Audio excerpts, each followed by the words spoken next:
ang ating huli. Yan, magandang umaga mga kapamers.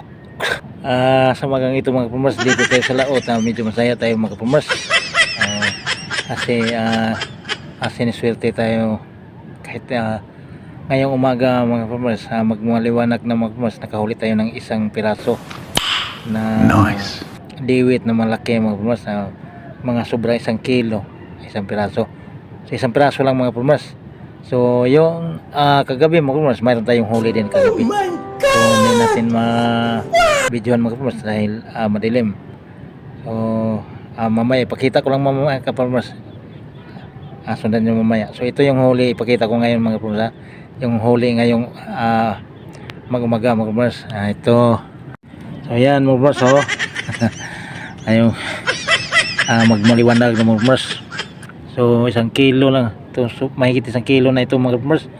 So ang gamit natin mga kapamers ay ito yung gamit natin. Ayan, so ang ating pamain, nilab na tamban mga kapamers. Ito yung pamain natin. So konsulti tayo na, kasi hiningi lang natin ito kagabi, binibili natin dito sa laot pero hindi man pinapabayaran. Nice. So binibigay lang sa atin mga kapamers. Yan ang buhay dito sa laot mga kapamers. Minsan na wala, ilang gabi tayong walang huli mga kapamers, pero ngayon medyo masaya na tayo mga kapamers. Mayroon tayong isang piraso sa madaling araw. Magmaliwanag na mga kapamers, kagabi nakahuli tayo ng 3 piraso. So ayan, ipakita ko mga kapamers mamaya.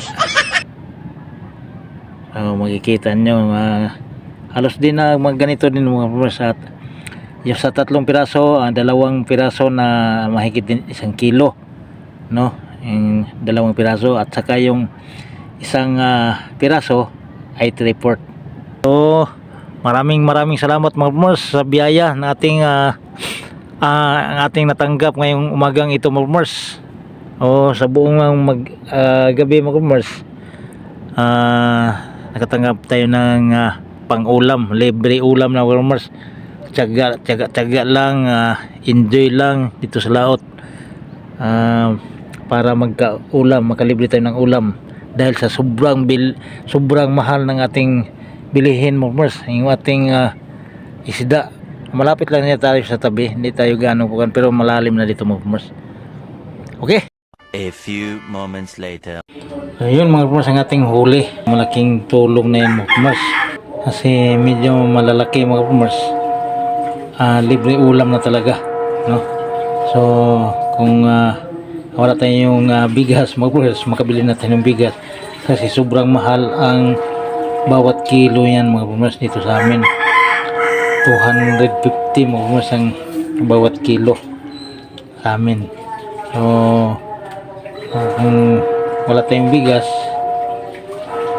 pwede na makabili ng bigas mga kapamers dahil sa sobrang mahal sa isda dito sa amin ngayon dahil tag-ulan dito sa amin, no? So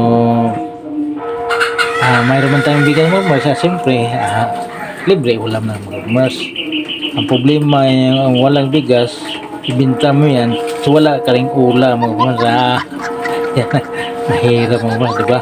So tayo po ay nagpapasalamat sa biyaya na ating natanggap mga kapamers. Kahit 3 piraso lang yan, pero malaking tulong na yan para malibre na tayo sa ulam mga kapamers. So tiyaga-tiyaga lang, sipag-sipag, yun lang ang ating gagawin para makalibre tayo sa ulam pang araw-araw mga kapamers sa bundok. Okay, so sana nagustuhan to sa ating mga viewers mga kapamers. Sana nagustuhan ito ang ating ginagawa. Okay, so hindi ko lang maipakita sa inyo mga kapamers sa laot kasi gabi. So bangka lang tayo, wala pa tayong ilaw.